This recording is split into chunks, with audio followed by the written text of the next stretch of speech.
प्रिय विद्यार्थियों, नमस्कार। मैं हूं नरेंद्र पांचाल। मेरे इस चैनल पर आपका बहुत बहुत स्वागत है। हम 2020 के पेपर की तैयारी कर रहे थे। बाकी मैंने आपके लिए बहुत सारे वीडियो बनाए। एक पूरी प्लेलिस्ट है नवोदय विद्यालय की, जहां से आप सरल तरीके से गणित को सीख सकते हैं और नवोदय विद्यालय की बेहतरीन तैयारी आप मेरे इस चैनल के माध्यम से कर सकते हैं। यदि आपके पास वो प्लेलिस्ट नहीं है तो आप कमेंट बॉक्स में जाकर अपना नाम लिखें।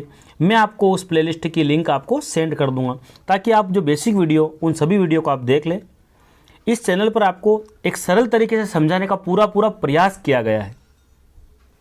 और एक और ये है कि यदि आपने अभी तक मेरे चैनल को सब्सक्राइब नहीं किया है तो आप प्लीज़ सब्सक्राइब करें, लाइक करें और अपने दोस्त लोगों में ये जो वीडियो हैं इनको अधिक से अधिक आप शेयर करें, ताकि दूसरे लोगों को भी इसका फ़ायदा मिल सके। तो चलिए बिना देर किए हम 2020 में जो पैराग्राफ आया था, यानी कि 2020 की जो एग्ज़ाम हुई थी आपकी, उसमें किस प्रकार के क्वेश्चन बनने थे ये हम देख रहे थे। अनुच्छेद के बारे में ये है कि आपको इसको है ना सावधानी पूर्वक पढ़ना, ठीक है। जल्दबाजी में पढ़ोगे तो आप इसके उत्तर नहीं लगा पाओगे। आज आप इसके जो उत्तर है आप कमेंट बॉक्स में लिखेंगे, ठीक है। वीडियो को आप रोक कर देखना है आपको। देखिए इसको हम पढ़ते हैं। हेमा अपने बिस्तर पर लेटी अपने कमरे की छत पर लगे तारों को एकटक देख रही थी, ठीक है। वह खिन्न थी, मतलब उदास थी, क्योंकि कोई भी कपड़ा उस पर फिट नहीं लग रहा था, ठीक है। उसने उन्हें एक एक कर दोबारा पहना, किंतु वे या तो बहुत तंग थे या छोटे। एक अलमारी कपड़ों से भरी हुई, किंतु वह उनमें से एक भी नहीं पहन सकती। तब उसे एक विचार आया। उसकी आंखों में चमक आ गई। वह मां के कमरे की ओर भागी।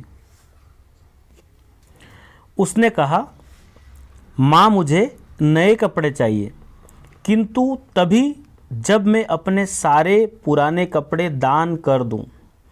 अब अधिक कपड़े संग्रह करने की आवश्यकता नहीं। उसकी मां मुस्कुराई और उसे गले से लगा लिया। उसकी लड़की दयालु थी।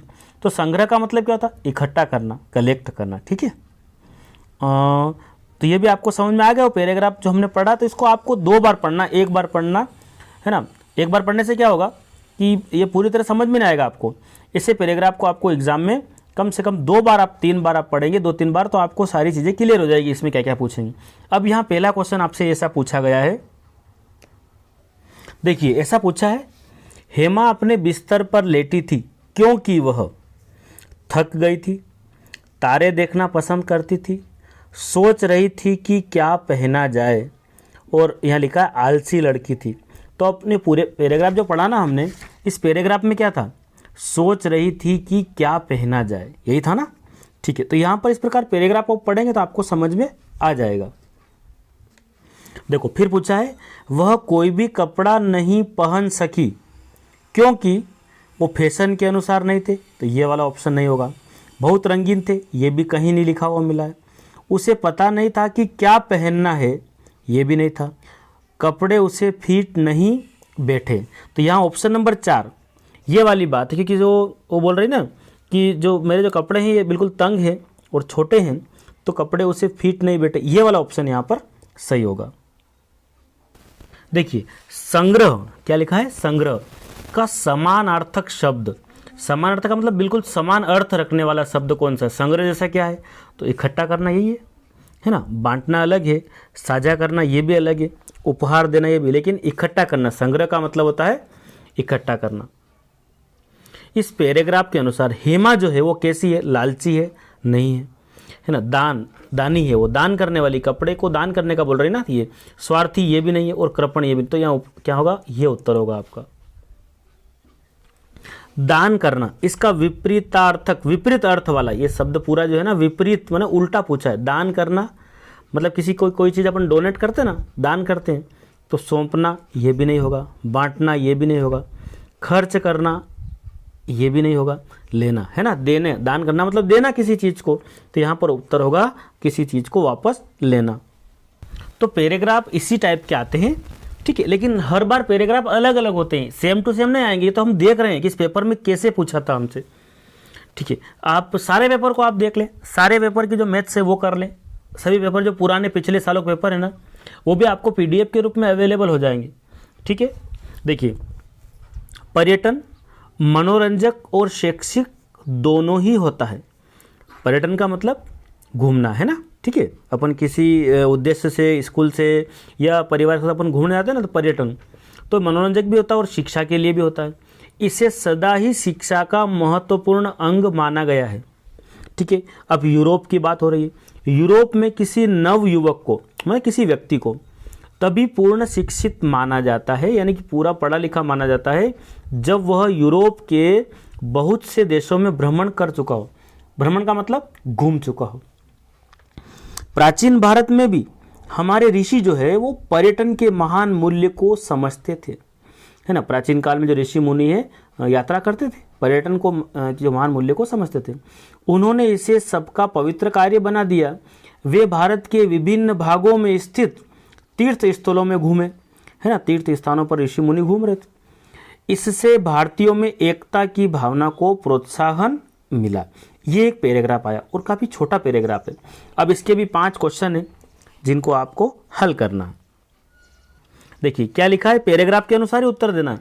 यदि कोई वास्तविक शिक्षा पाना चाहे तो उसके लिए खाली स्थान लगा है करना महत्वपूर्ण है, अध्ययन करना महत्वपूर्ण है, कार्य करना महत्वपूर्ण है, पर्यटन करना महत्वपूर्ण है या ध्यान देना महत्वपूर्ण है। तो इस जो पैराग्राफ दिया ना आपको, जो पैसेज दिया है, इसके अकॉर्डिंग, इसके अनुसार क्या सही होगा। इस पैसेज में जो बात आई है वो पर्यटन की बात आई है, यानी कि यहां पर उत्तर क्या होगा आपका, पर्यटन सही होगा। मैंने आपके लिए गणित के लिए बेहतरीन प्रयास किया है, गणित को बिल्कुल सिंपल तरीके से समझाया है। मेरा आपसे यही निवेदन है कि आप इन सभी वीडियो को लाइक करें। अधिक से अधिक आप लाइक करोगे तो हम भी आपके लिए थोड़ा प्रयास करेंगे और भी वीडियो आपके लिए बनाएंगे, ताकि आपको किसी प्रकार की भी कोई भी समस्या न हो, कोई प्रॉब्लम न हो। देखिए क्या लिखा है, निम्नलिखित में से कौन सा शब्द मनोरंजक का समानार्थी है। समानार्थी का मतलब बिल्कुल बराबर अर्थ रखता हो, इसके जैसा ही हो। तो मनोरंजक के लिए शैक्षिक ये तो नहीं होगा। मन भावन, थकाने वाला और दृश्यावलोकन, यानी कि मनोरंजक का मतलब मन को अच्छा लगने वाला, यानी कि मन को भाने वाला, तो मन भावन यहाँ पर इसका उत्तर होगा। क्योंकि ये वाला पोर्शन बहुत सरल होता है, यहाँ से अच्छे नंबर हम कवर कर सकते हैं। कई बार जल्दबाजी में हम पैराग्राफ को पढ़ते हैं और उत्तर हमारे गलत हो जाते हैं। देखिए आगे क्या पूछा है, खाली स्थान दे दिया पहले से।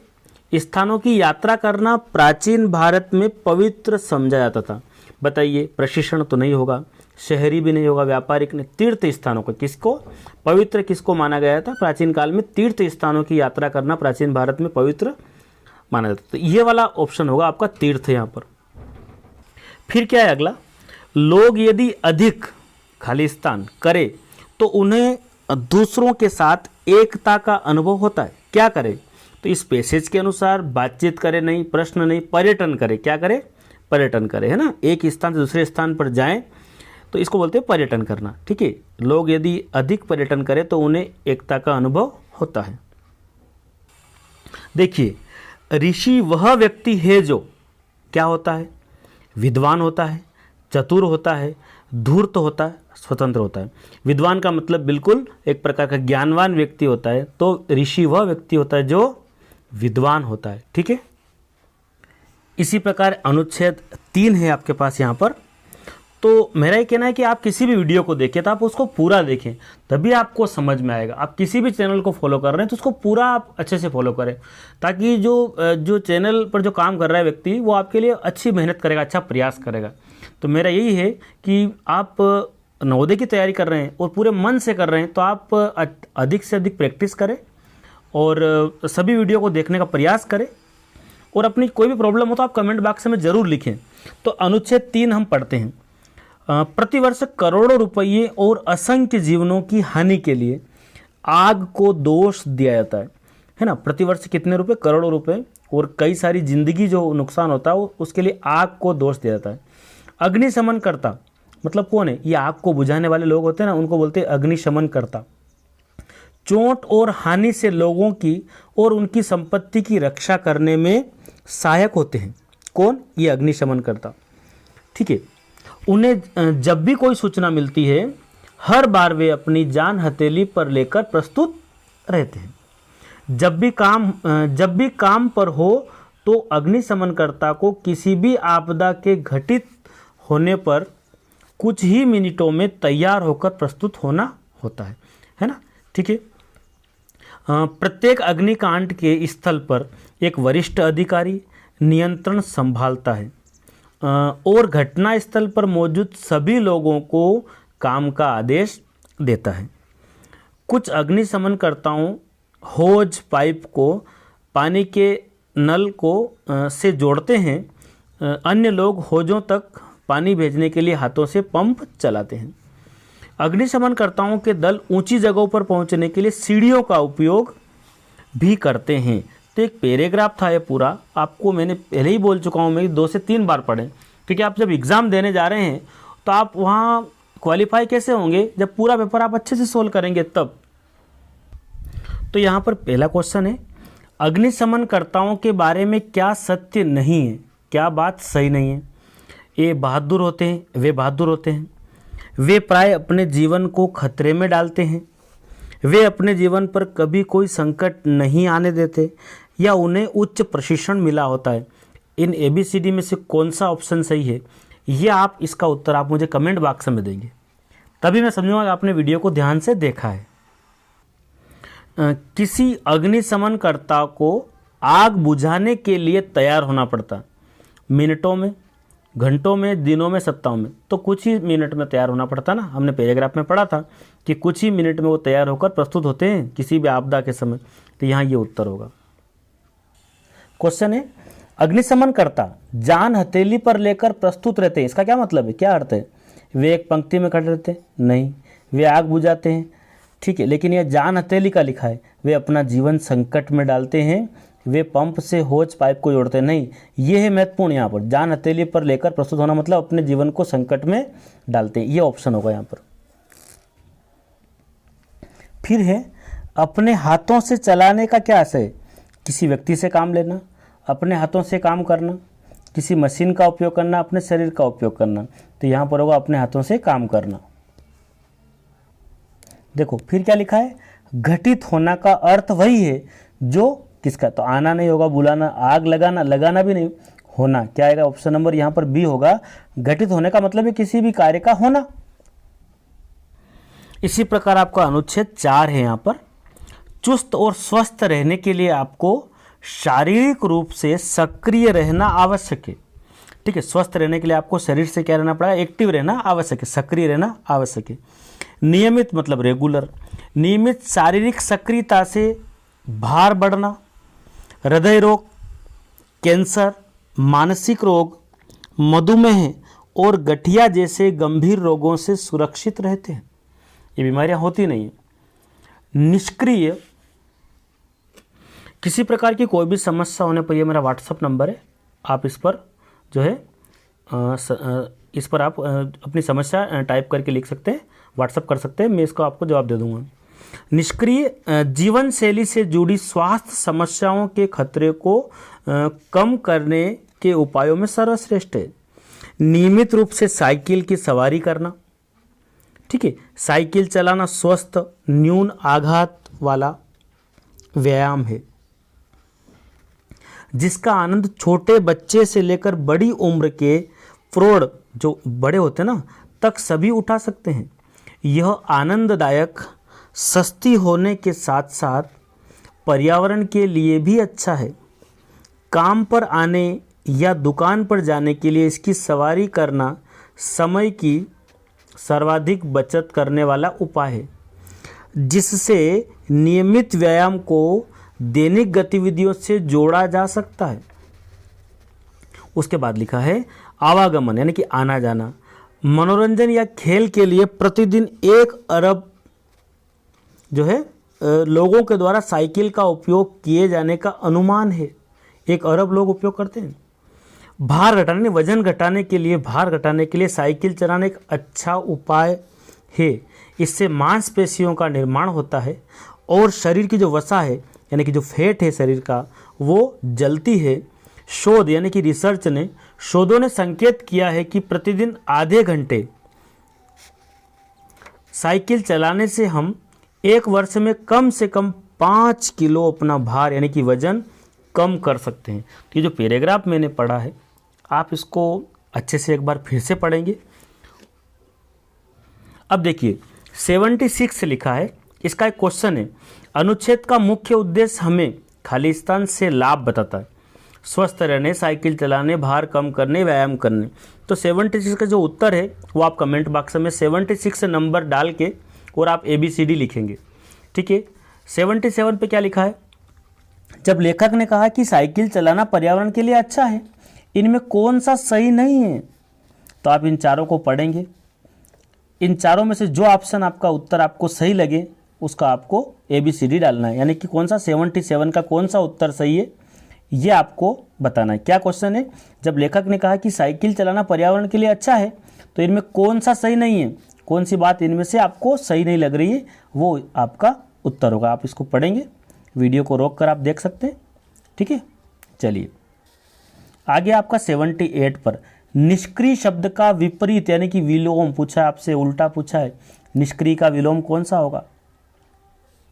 ABCD में से आपको 78 नंबर डाल के कमेंट बॉक्स में लिखना है। चलो 79 की बात करते हैं, यानी कि न्यून आघात वाला व्यायाम है, कौन सा व्यायाम है, इन चारों में से जो उत्तर होगा वो आपको बताना है, न्यून आघात वाला कौन सा व्यायाम है ना, ठीक है। और यहाँ 80 नंबर पर जो है 80 नंबर पर जो क्वेश्चन पूछा है कि नियमित रूप से साइकिल चलाना हमारे लिए सब में सहायक है, केवल इसे छोड़कर, इन सब में से किसको छोड़कर सहायक है, तो आपको इन चारों को पढ़ना है और यहाँ इसका उत्तर देना है।